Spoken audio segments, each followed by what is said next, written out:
Welcome to the podcast. We're diving into this vibrant discussion around Bernie taking a hard stance, really calling out Netanyahu's warmongering, as seen in that Kyle Kalinske show clip. Absolutely, it's such a fiery moment. I'm excited to unpack the layers behind Bernie's rhetoric and Kyle's style. Right, so at the heart, it's about that clear message of enough is enough, where Bernie essentially torches, Netanyahu's approaches to foreign policy. Yeah, and what makes it so compelling is the mix of blunt talk with progressive ideals. I mean, Bernie comes on so strong, like lighting a fuse, you know? Exactly. And Kyle's presentation style amplifies that. He's known for saying he doesn't have time for philosophical, airy bullshit and really focuses on a plain spoken agenda. Mm-hmm. Right, that approach resonates with a lot of folks, especially when mainstream media tends to shy away from such direct criticism. It's like, picture this. You're in a room full of folks dancing around issues, and then Bernie just drops that enough is enough bomb. It's disruptive and honest. Yeah, absolutely. But I have to ask, don't you think sometimes that blunt style can border on oversimplification? I mean, is it always effective to rely solely on that aggressive tone? That's a fair point. I mean, while it captivates the audience, it might lack a bit of nuance. But then, Kyle's whole show is built on that simplicity. No time for high level ideological debates. He's about results. Mm-hmm. I see what you're saying, and it's interesting because his audience seems to appreciate that, especially when compared to the sometimes convoluted narratives in traditional progressive circles. Exactly. And speaking of narratives, Kyle's influence is sort of a rebellion against the mainstream. Despite having over 800,000 subscribers and massive view counts, he remains almost invisible in papers like the New York Times or Vox. Right? Yeah. It's wild. Like he's this giant in the digital sphere, but a ghost in the printed pages. Do you think that's a deliberate choice on his part, or just the nature of alternative media? Probably a bit of both. See, it's almost as if traditional media don't want to give airtime to someone who challenges the status quo so aggressively. And his whole setup, recording from his own studio in Westchester, that's far from the flashy, high budget image the mainstream tends to favor. Yeah. And then there's his connection with prominent figures. Remember, he introduced Sanders on the Joe Rogan Experience. That's like bridging two seemingly disparate worlds. Well, absolutely. I mean, exchanging ideas between folks like Sanders and Rogan, it shows, a kind of democratic openness that rejects the sanitized narratives. Mm-hmm. Sure. But can't we also argue that his moderate, sometimes preppy demeanor might actually alienate certain parts of the more radical left? That's a good critique. It's like, while his rhetoric is incendiary, his personal style, the pristine grooming and suburban vibe, seems a bit off from what some expect in the dirtbag left. Yeah, true. Exactly. There's a kind of tension here. On one hand, his ideas are revolutionary, yet on the other, his presentation might not fully align with the traditional revolutionary image. Right, and that's what makes the conversation so layered. I mean, take his stance on identity politics versus class issues. He argues that corporate Democrats overfocus on identity to divert attention from core class struggles. Mm-hmm. Yeah, he's definitely trying to reframe the progressive debate in more straightforward, class-focused terms, and that instead of mixing in too much of, the woke veneer that sometimes clouds policy. Kind of like stripping down the argument to its bare bones, which, makes it more accessible. But then there's the challenge of not oversimplifying complex systemic issues. Right. Absolutely.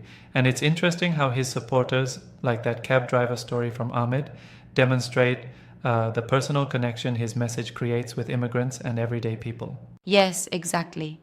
When you hear that personal endorsement, it's like a window into why people resonate with his views. It's not just about rhetoric, it's about feeling understood in a turbulent political climate. Mm-hmm. And isn't that a bit ironic, though? The very same messaging that wins hearts online gets largely ignored by the traditional gatekeepers of media. Totally. His Wikipedia page being deleted is a prime example of this disconnect. The digital realm he commands clashes with the criteria of mainstream media recognition. Yeah, exactly. It's like he's this titan among the digital progressive activists, yet the old boys club just won't acknowledge him. Exactly. And that fuels further criticism of the mainstream as being disconnected from what millions actually support. You could say it challenges the legitimacy of established media hierarchies.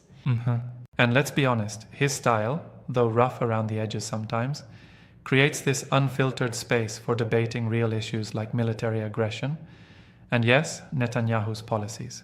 Right. And Bernie, in that clip, isn't just ranting. He's been very deliberate in using that incendiary language to push back at what many see as dangerous nationalism and military brinkmanship. Indeed. It all ties back to this underlying disillusionment with traditional diplomacy and the status quo of international relations. Exactly. It's as if Bernie and Kyle are both screaming for a radical reevaluation of policies that have traditionally been accepted without enough scrutiny. Right, absolutely. And what's your take on the fact that despite such clear messaging, mainstream platforms barely spotlight these discussions? That's a critical point. It feels like there's a concerted effort by major outlets to sideline these voices. They prefer more palatable content over fiery debates that challenge existing power structures. Yeah, it's a bit like having one hand on the throttle and one hand on the brake when it comes to bringing real progressive views to the forefront. Definitely.